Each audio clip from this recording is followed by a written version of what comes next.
Hello guys, welcome to my mini blog channel. চলে এসেছি তোমাদের জন্য একটা সুন্দর টিফিন খাওয়ার মতো একটা রেসিপি নিয়ে। তো দেখতেই পাচ্ছ আমি এখানে রান্নার জন্য সমস্ত কিছু জোগাড় করে নিয়েছিলাম। তো চলো তোমাদের সাথে সেটাই শেয়ার করি। আমি কিন্তু ব্রেক পাউডারের জন্য পাউরুটি আর বিস্কিটের গুঁড়ো মিক্সি করে নিয়েছিলাম ভালোভাবে, আর তার সাথে সাথে একটা ডিমকে ফ্যানিয়ে নিয়েছিলাম খুব সুন্দর করে, আর কুচিয়ে নিয়েছিলাম ছোট ছোট করে পেঁয়াজ কুচি। আর তার মধ্যে কিন্তু আমি একে একে জিরের গুঁড়ো, ধনে গুঁড়ো, হলুদ, লবণ আর লঙ্কা গুঁড়ো দিয়ে দিয়েছিলাম পরিমাণ মতো। আর প্রেশার কুকারে বসিয়ে দিয়েছিলাম ডিম সেদ্ধ। তো আমি এখানে 5টা ডিমকে সেদ্ধ করে নিয়েছিলাম ভালোভাবে। তারপর আস্তে আস্তে ডিমগুলোকে ছাড়িয়ে নিয়েছিলাম এবং তারপর কুড়নিতে হালকাভাবে প্রেশার দিয়ে ডিমগুলোকে কুড়িয়ে নিচ্ছিলাম। তো ডিমগুলোকে কুড়িয়ে নেওয়ার পর আমি ওটাকে ভালোভাবে হাত দিয়ে ভালো করে মিক্সিতে মেখে নিচ্ছিলাম হাত দিয়ে। তোমরা চাইলে ওর মধ্যে একটা সেদ্ধ আলুও অ্যাড করতে পারো, আমি এখানে আলু অ্যাড করিনি।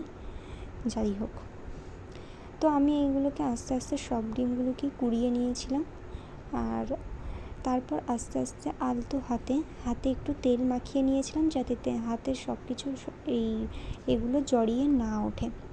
তো তারপর একটার পর একটা আমি পুরগুলিকে ভালোভাবে বানিয়ে নিচ্ছিলাম।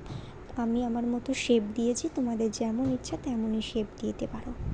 তো আমি সেগুলোকে বানিয়ে আস্তে আস্তে পুর দিয়ে ডিমে হালকা করে দিয়ে তারপর ব্রেক পাউডারের মধ্যে দিয়ে আবার ডিমের মধ্যে দিয়ে ডবল কোট করে নিচ্ছিলাম। তো এইভাবেই আমি আমার সমস্ত পুরগুলোকে রেডি করে নিয়েছিলাম। আর তারপর কিন্তু কড়াইতে দিয়ে দিয়েছিলাম। হ্যাঁ, তবে কড়াইতে দেওয়ার সময় কড়াইয়ের আঁচটা কিন্তু একদমই লো ফ্লেমে রাখতে হবে, তা নাহলে উপরের এটা পুড়ে উঠবে আর ভেতরটা পুরোপুরি কাঁচা থেকে যাবে। আর ভেতরে যেহেতু পেঁয়াজ বা মশলা দেওয়া, তো সেই কারণে খেতেও ভালো লাগবে না। আলতো আছে ভাজলে সেটা দেখতে আর খেতে দুটোতেই ভালো লাগবে। তো দেখতেই পাচ্ছ এখানে হয়ে গেছে। আর আমি কিন্তু এতে হালকা কর্নফ্লাওয়ার অ্যাড করেছিলাম, যার জন্য ডিমের চপটা কিন্তু মুচমুচে হয়েছিল। তো আজকের মতো এই পর্যন্তই, দেখা হবে নেক্সট কোনো ভিডিওতেই। তো অবশ্যই তোমরা কিন্তু এই রান্নাটা বাড়িতে ট্রাই করো, এটা কিন্তু সস দিয়ে খেতে দারুণ লাগে। আমাকে ট্রাই করে অবশ্যই তোমরা কমেন্টে জানিও কেমন লেগেছে। তো চলো আজকের মতো এই পর্যন্তই, দেখা হবে নেক্সট কোনো ব্লগে, নেক্সট কোনো নতুন রেসিপি নিয়ে তোমাদের সামনে আসবো। আজকের মতো এই পর্যন্তই, ততক্ষণ সবাই ভালো থেকো আর সুস্থ থেকো। Good night, tata.